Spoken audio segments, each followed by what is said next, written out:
In 6, 12 months, we're going to start having AI agents. There have been hints of that, and people are trying to build that already. It's going to be ubiquitous. We're all going to have an AI agent, and it'll be personalized. It'll know your history, your lifestyle, your emails, your photos. It will have control of your computer and your phone. So you'll be able to say, create some PowerPoint presentations, email them to this person, go off to this travel site, find the best hotels, book it for me. And we will have that in the coming months. And imagine for your work, like I need to create a spreadsheet, analyze all the data, export it with charts. You'll just be able to give it instructions. It'll go off and do it. So personalized agents is the next step of AI. And then beyond that, I can't even imagine.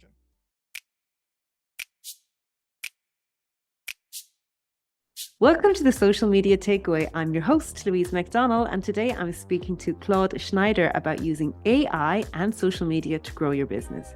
If you enjoy the show, please make sure you subscribe and tell all your friends. And if you want to give some feedback on social media, make sure that you tag me on Sell on Social M. So I'd like to welcome Claude here to the show. He is the founder and CEO of social media tool SmarterQ. He is a lean startup evangelist, startup mentor, product guy, growth hacker, full stack web developer, social media guru, photographer, and dancer. You're very welcome to the show. Hi, Louise. Thanks very much for having me. Not at all, not at all. Tell us a bit about your journey. That sounds really varied and interesting. So I'd love to hear more. Definitely some of the things you touched on is how I ended up here. It's a combination of left brain, right brain, having an artist mother, photographer father, that I took a lot of passion in photography and also loved being around at the birth of the internet, building websites that fans could go and see. And I will actually admit this on video. My very first website was a Cranberries fan site. And I loved that I could do something at home that anyone in the world could see. And that led me to learning to program, building web apps. And I then tried a photography fashion networking site like LinkedIn for the fashion photography industry. And it worked to some extent, and there were some competitors, and I got 1,000 signups. But while doing the social media for that, I realized that the social tools out there weren't good enough. So I started building my own social scheduling tool into my own product, and speaking to lots of startup founders in the London scene, realized that there was a need for that. So pivoted that into SmarterQ. So it was my background in photography and web development that led me to where I am professionally right now. Very good, very good, very good. So tell us about SmarterQ. So tell us a little bit more about that to get going. So effectively, it's similar to Hootsuite or Later or Buffer, if you've heard of those social media scheduling tools. It helps you queue up your content so that you don't have to sit there every day typing and publishing. And I built it out of my own need. And what I heard 100 other people say was that the current tools at the time weren't good enough, that they're still doing things manually, listening to customers' pain points. And the two biggest things that I kept hearing is constantly feeding the machine. So we built in evergreen recycling. So you can put your evergreen content, like your podcast, your quotations, your articles, and have them go out every couple of weeks, every couple of months. They can be varied a little bit automatically. And then also sorting your content into categories so that you don't have to try and plan all of your timings manually. You just throw your content into category buckets, you set your weekly posting plan, and it does it for you. And those two things, plus all the other stuff that we've listened to and added, are the core features over the last 8 years that are still getting us customers. And it's still the best way to automate that we hear people appreciate. Brilliant. And what about AI? Have you embraced AI? Is that very much part of the tool? Yes, we added an AI caption writer just about a year ago, which was as soon as ChatGPT made their API available, we baked it into SmarterQ so that you can take your existing content or have guidance for new prompts for things to create. It'll generate a load of options for you. You can then tweak them, give it a tone of voice, change the language, include hashtags and emojis, and then add them to your queue. And you can even get it to generate 5 variations of your current content so that when it does recycle, it doesn't always feel like the same post, and it lets you test different things. So people can do that in ChatGPT directly, but having it baked in where you can take your content back and forth saves you so much effort as well. And that's just the first step. We're planning to add so much more AI into the product as well. Okay, so let's stick on AI for a few minutes. So Mhm. AI, tell us like opportunities. Where do you see the opportunities for any coach or consultant, anyone tuning in here today? The biggest areas are to make sure you actually use AI in almost everything you do. So asking it what you should do as a business. So taking business advice, even using it as a business mentor. Tell them your situation, and you should talk to AI as if you were talking to an intelligent human. Give it all the information they would need. So who you are, who your audience is, what problem you're trying to solve. Ask it, here's my website. Now that AI has vision, where do you think the website is not converting well? What problem do you think my customers have? How do you think I could solve their problem? Look at the posts I've published. How would you improve them so they convert better? How would you vary this? So using it almost as an assistant for anything you can think of. And that's something that I don't think people do enough, is get to AI almost every time you're doing a task and letting it save you time or do it better. And there's a whole host of things that it can do, generating ad content for you, analyzing your performance, creating imagery for you, pretty much preparing meetings, summarizing meetings. It's almost impossibly infinite what it can do. So it's just up to you to really embrace, what you're trying to do and getting it to help you. And where do you see it going? Definitely a lot of jobs will change. I keep evangelizing that people become as AI literate as possible as early as possible. And that can simply be just following news and tech articles just to know what's possible, because it will then let you imagine, all right, now I know what tool is there. This is how I could use it. So it will replace some jobs directly. So for example, you may not need to hire a lawyer. You can just work with AI to get some legal questions done, some accounting, etc. But the best way of protecting your job is to do your job better with AI. So if you're working for people, rather than hiring a coach or consultant who doesn't use AI, they would hire you because you can provide a better service, or you can be more efficient or cheaper, or just higher quality than what they could offer. So every skilled person should be keeping their career prospects by being an AI literate version of what they are now. I totally agree. I mean, I just know that AI has totally increased my productivity. And even the days that I'm feeling a bit tired, I can do tasks that really well Mhm. because I know it's helping me, So, and again, like you're the cutting edge of it. We have ChatGPT 3.5, and now we have ChatGPT 4. This week we got ChatGPT. I don't know what you call it. 4.0. Oh, Yes. is it a Yeah. point? What is it? If you were to try and predict where ChatGPT is going, what would you say? So this 4.0 Omni model that came out a week ago, and probably everyone's hearing about it because of the Scarlett Johansson potential scandal, that it sounds very much like her, and she's potentially suing them because they've used her voice or a likeness of it. It is, if you know the film Her with Joaquin Phoenix, where she voiced a voice assistant, we are now at the point when it becomes available of having an AI assistant. And that's this year, a couple of weeks, months away. Everyone will have this person you chat to that can look at your camera feed and can tell you, oh, you're wearing this wrong, or you look unhappy. It can listen to your voice and say, calm down. It's what they demoed is actually underhyping what this is going to be able to do. And in 6-12 months, we're going to start having AI agents. And there have been hints of that, and people are trying to build that already. But when ChatGPT and OpenAI does it, and then Microsoft does it, and then Meta does it, it's going to be ubiquitous. We're all going to have an AI agent, and it'll be personalized. It'll know your history, your lifestyle, your emails, your photos. It will have control of your computer and your phone. So you'll be able to say, create some PowerPoint presentations, email them to this person, go off to this travel site, find the best hotels, book it for me. And we will have that in the coming months. And imagine for your work, like I need to create a spreadsheet, analyze all the data, export it with charts. You'll just be able to give it instructions. It'll go off and do it. So personalized agents is the next step of AI. And then beyond that, I can't even imagine. Holy moly. I knew Yes. it was coming. I didn't realize it was coming so quickly. So Genie Mac. Okay. Now, I actually said something yesterday and I was talking to one of my team. I was going, ChatGPT 4 is $20 a month. Mhm. I said, and you know what? If they said tomorrow, Louise, it's actually 200, I think I would just pay it because I use it so much. Mhm. Like that's what I'm newly anticipating, that they're going to go, okay, now you all love it so much and you see how much it actually really helps you be productive and get through your day. How much is this new Well, agent going to be? Like, is that going to be a so I don't know if you caught it, but so this ChatGPT 4.0, their Omni model, has not just text language model, but it's trained on images and voice. So right now you can kind of talk to it, and then it transcribes your voice into text, does its text generation, and then transcribes its response back to voice. This new Omni model has it all baked in. So it's almost instant. You talk and it talks back to you. And you Okay. show it a photo and it shows back to you. So it's much more powerful. And the crazy thing is they're giving this Omni model to everyone for free. So initially ChatGPT Plus, payers like us and you, we get more features and we get more speed and etc. But they're giving this power to everyone for free. And that's one of their business models, is to try and give the world free AI tools. Yes, they're still doing a very good turnaround and profit with their paid plan, and there'll always be some benefits, but they're trying to give away more and more for free. So agents will probably be paid initially, and then eventually they'll give agents for free as well. Wow. My mind is just boggling over the agents. Like I suppose, yeah, I would imagine straight away, I'm thinking like getting that set up though, that's going to be hard, I would imagine.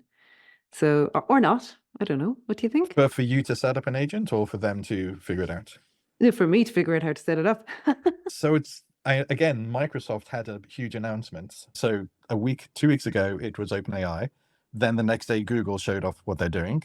And then this week, Microsoft have showed off, and they have blown almost all of that out of the water again by building AI into Windows. And they call it Copilot and Copilot Plus. And they have let this AI have full control of your computer and see what you're doing. It even has a feature called Recall, where it snapshots everything you're doing, and then you can just ask it, hey, what was that website that I saw this blue dress on? My mum wanted to buy it and I didn't bookmark it. Or you can be using something and it can ask it, hey, can you help me fill this out? I'm playing a game. They demoed somebody playing Minecraft, and it narrated to them in real time how you play the game of Minecraft. So it's now baked into Windows computers already. It's not full agent, but there was one demo where they said, I'm on this website, I need a trainer for hiking, just put something, and it put it into the shopping basket for them automatically. So Microsoft is now ahead on agents. So if you're listening to this podcast next year, you'll be laughing at us going, my goodness, they really had no idea what was coming. Exactly. That's the one thing that I've been following AI progress for the last 5 years, and I keep evangelizing to people, you have no idea how quickly this is coming. Humans don't understand exponential progress and exponential growth. And with the Moore's law, if you've heard about that, computers used to get twice as fast every 15, 18 months or so. With AI, it's now every 6 months. If you look at ChatGPT 3 in 2022 or so, and then 3.5 and 4 and now 4.0, it's just going to get exponentially faster. And I don't think people are prepared for what is going to be possible next year. I also think, Claude, that what's happening is that, some people will say to you, oh, no, I'm not using any AI. And then when you go, well, actually you are, but you're just not noticing how it's just becoming part of what you do. It's just Yes. there. Yeah. It's just already integrated into what you're doing and you haven't even noticed it. Yeah. Netflix recommendations, autocomplete. Yeah. So much of what is there is AI. Yeah, exactly. And I noticed it changing. I don't know what I was trying to type, and it kept changing my sentence. And I was like, no, that's not what I'm trying to say. Yeah. So, okay. So for any business, I know you give advice in your bio, you were saying like you help startups. For anyone starting out now in an AI world with AI companions, social media, with like 8 billion people on the planet, 5 Mhm. billion social media users, average time spent by users on average around the world is 3 to 4 hours a day. Mhm. What advice do you give? The same that I gave 5 years ago before AI was even a twinkle in people's I eye. love that. And it comes down to the lean startup concept, which is, what problem are you trying to solve for people? Why do people come to you, or why will people come to you? And effectively, if you can find a real problem that is painful enough that people don't have a solution, that are willing to spend money with you that they can't get elsewhere from a competitor, and that you can create a business well enough that somebody else can't just come in and copy you straight away, that's your business model. And the whole business plan used to be like 50-page document that you'd had to go to an advisor, bank, etc. The lean canvas is effectively 9 boxes on one sheet of A4. You fill in each of the boxes, and that helps you think, have I got a defensible actual business? And the one piece of advice is, really validate your idea with people. So my business, SmarterQ, came about because I had a pain point. I needed a better way of scheduling social posts, and I was spending hours doing it. I validated it. Every time I went to a networking event in London, startup scene, I talked to other founders. I talked to marketers, and everyone said the same three words. I'm sorry to hate on this, but I kept hearing, I hate Hootsuite, repeated over and over again. And they were the market leader. Bleep. And I realized that there was a pain point that lots of people had. I validated it. When I showed them what I built for myself, they said, take my money. And that's the best form of validation, if somebody's willing to pay you for it. And too many business people think, I'm just going to go and build this and I know it's going to work. My brother has the same mindset. He goes, I really know that this idea is going to be huge. And so many businesses fail because they didn't really validate and didn't have a problem that needed solving, or they didn't solve it right, or it wasn't painful enough. So whatever you're doing and starting off, really prototype as quickly as possible, validates the problem. And there's an amazing book called Running Lean, which I really recommend to every single business person. Absolutely everyone, whether you're writing a novel, doing a podcast, launching a business, a startup, building a car, the same concept applies. And it's really how to validate as easily and quickly as possible, and then build the next test to validate that you're still on the right track. And you pivot, startups talking about pivoting, and it's constantly course correcting and learning from the data you've got. So to spend 1 minute just giving an example, the very first test you can do is talk to people, listen to their pain points. And I went about saying, what are your pains with social media? And I just listened. And I asked people, what are your problems? What are your pains? What are you doing about it, etc. I then realized that this is the core problem, and you can drill into why is that a problem and why are you doing this, and really find the core of it.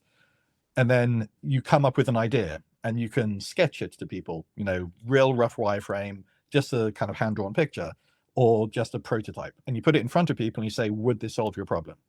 And if it does, you then do it manually. You say, right, come to me, I will pull the levers, turn the knobs, I will do whatever it takes to solve your problem. And by doing it manually, you can validate, does this actually work? So often businesses start as email lists or just a manual, I'll go to the shop, buy the trainers and put it in the post for you. And then once you've validated that, you can start building the product, and you build a simple prototype. So my first prototype was just a landing page. I said, here is SmarterQ, social media, evergreen recycling, category based. I put it onto a kind of something like Product Hunt, and I got, I think, 1,000 signups and lots of reshares of people telling their friends within a few days, just because, and this was my way of validating that this was needed. So before you build anything, before you start worrying about everything, ask, validate the problem, prototype it, do mock-ups, and keep learning. Is this something I should go ahead and invest time in? And the same goes for business coaches as well. Find out what your clients need and really test it out before you invest more effort into trying to pitch and package the wrong thing. Exactly. Yeah. And you're so right. Like the process doesn't change, Mhm. so the steps that you follow to do your research, to get your messaging, get clear on your messaging, to create your content, all that strategy doesn't change. Mhm. But what changes is everything else around it. Where do you see the threats coming from AI? Like, where do you see people potentially it not working for them? What do people need to be careful about? So I was exactly just going to move on to this topic, how AI changes the whole Mm, launching your own business. And one of the boxes in the lean canvas is competitors. And who are your competitors and what is your unique advantage? And right now, one of the competitors is going to be AI directly. You can ask ChatGPT, and especially now with the voice model, to be your coach, to be your mentor, to help you out as a consultant, to do the things you would normally pay a designer for, or an accountant for, or a UX person for. So, and even social media, to be honest, is going to be agent based. You'll be able to say, create this post, text, image, schedule it out, engage with people. So AI, to some extent, will be one of the competitors to whatever business you're trying to launch. And at that point, you need to try and find a way to be a better human plus AI than just AI on its own. So we're correct. still going to want to engage with humans. AI will still hallucinate. It'll make up stuff that's wrong. It Yeah. won't be perfect, but it's going to be a harder competitor for a lot of businesses. Yeah, I think as well. I think especially for if you're selling a service, if somebody is going to come to you and buy your services, they have to know, like, and trust you. Mhm. And if everything that you're putting out there is only AI, then it's not really authentic to you. Yeah. Whereas I think if you can use the AI to enhance your capabilities, but ultimately when it comes to, somebody comes to your social media feed, they need to know who you are. They need to know, like, and trust you. And so I would always be advocating that you have to be part of, if you want somebody to connect with you, you have to be there. Yeah, like I love AI and I embrace it completely. But I would say to anyone, if your social media content is only AI generated and you're not, your opinion isn't there, your Mhm. advice, your face, your voice, your tone, if you're not ever there, I think that will be a problem. Yeah. And the other part of social media is the word social. It's actually engaging. It's not standing on a soapbox and just spouting your content. Yes. It's so, for example, how we met by actually being social and talking and messaging. And the other people that we connect with on social media, it's by commenting on their posts. And then when people do engage with the content you put out, if you're lucky to, that's what drives the algorithm and that's what creates the human connections. So I worry when all of those comments are going to be automated because it'll just be bots talking to bots and no humans in the loop. And do you know something? You can spot that though. At the moment, not everybody can because they don't know it's, I was saying, if I'm looking down through my feed and I see if I see you comment on something and I know that it's a genuine comment, I always make it my business to reply. But Mhm. then if I see a comment and I'm like, oh, that's just so AI, and it's not even a good AI generated comment, it's like, there's not a person behind it. I don't reply to that. Yeah. I'd love to get everybody else's perspective on this actually, if you're listening in. If you see something and you know it's AI generated, do you bother replying or do you? In saying that, then you have, like, I know in LinkedIn, one of the big things on LinkedIn at the moment is that if, in terms of the algorithm, if somebody's ever messaged you in the past and you've messaged each other, well, then you're much more likely, your content's more likely to appear in their newsfeed. Mhm. So, in the LinkedIn suggestions of, celebrations, like wish somebody a happy birthday or, again, that can be a great way to get into somebody's inbox. Yes. This is a strategy that I've always said, and in fact, I've noticed it myself. Yeah. You can try and push your content out there forever, and what matters is getting it amplified by big people, or if there's some influencer you want to start working with, you don't just send them a cold email. You start engaging on their posts, liking their content, and even if they don't respond to it, your name will show up visually. It's like, oh, Claude liked my post, Claude reshared my content. And by commenting enough, you'll actually be that, oh, this person liked me, I'm going to engage with them. Yeah. So I find that's the best strategy, is to warm people up by engaging on their social posts. And eventually you'll be someone who stands out rather than just a cold email. But I, as a CEO, get 100 of a day and I ignore all of them. I know.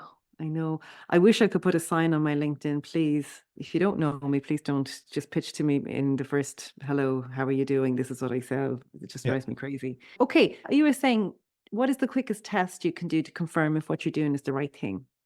The very quickest is just talk to people straight away. And a lot of people make the mistake of trying to sell their product and then seeing if it sticks or not. And people will tend to be polite and go, oh, yes, I would buy your product, or just say maybe.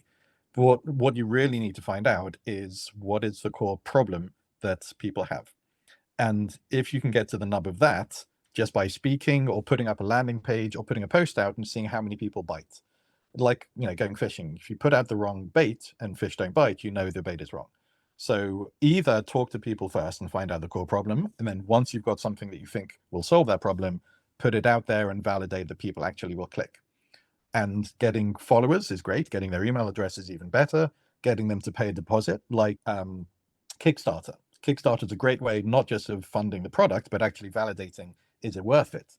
Because putting your money where your mouth is better than just somebody saying, yes, I'm interested. So, for Mm, example, Tesla, they got lots of pre-orders and they made paid pre-orders, which kind of sorts out the wheat from the chaff and validates people are actually willing to part $1,000 for this. That means they probably would spend 50,000 on the final product. exactly. Exactly. Brilliant. Okay. Well, how do people find you then, Claude? I'm probably most active on LinkedIn. Sorry, not LinkedIn, Instagram. That came out wrong. Being a photographer, that's still my favorite social media platform. I was hooked on Facebook, but I still keep that as a personal platform. Instagram, I post just kind of my photography, my imagery. LinkedIn, I didn't use a lot initially, but it's got better now that Microsoft bought it and seems to be one of the main platforms. I'm hopeful for Threads, but I don't think it's taken off that well among people. And X, which is what we should now call it, I think will have a slow death. Okay. And so if people wanted to connect with you, how do they find you? What's your handle or? Yeah, it's Instagram at Claude Schneider. Excellent, excellent, excellent. Okay, any one last final predictions? If we're coming back here in 12 months' time, will we all have our AI agents? Will we be speaking to them? What's going to be the thing? I think we will be enjoying a lot of AI media, films. Already we have music videos and films. I think agents will probably be the biggest change in 12 months. Having multi-step tasks completed for us, and a lot of our work you'll be able to assign to an agent. Project management, creating complex content. I think that's going to be the biggest change in the next 12 months. One last question for you, because this is just something that I've been thinking about. This, I don't know, there's always seems to be a crisis in healthcare around waiting lists and queues. Will we see agents in hospitals that will be taking our blood pressure and doing something medical? So we actually touched on the other area that we're going to start seeing a lot in 12 months, robots. Humanoid robots are coming faster than I think people are aware of. Tesla is one of the biggest ones, but many, many other companies are doing it. And with the large language models now with vision and the robot progress, in the next 12 months, factories will have a lot of humanoid robots. In 2 years, we're going to start seeing them in shops, in restaurants, in homes, elderly homes. And over the next few years, robots will be affordable everywhere, I think. And maybe in 5 years, we'll even have a humanoid robot in every home. Wow. Yeah. So the future is coming, the future is here, and the future is going Yes, to be AI. very much so. Thanks so much for your time and your expertise. And how do people find SmarterQ? So SmarterQ is just smarterq.com. And for the American listeners out there who aren't familiar with the word, it's Queue. Excellent. Thanks so much, Claude. Thanks, Louise. Thanks for listening to the Social Media Takeaway podcast. If you loved this episode and want deeper support with your marketing, head over to sellonsocialmedia.academy/hello.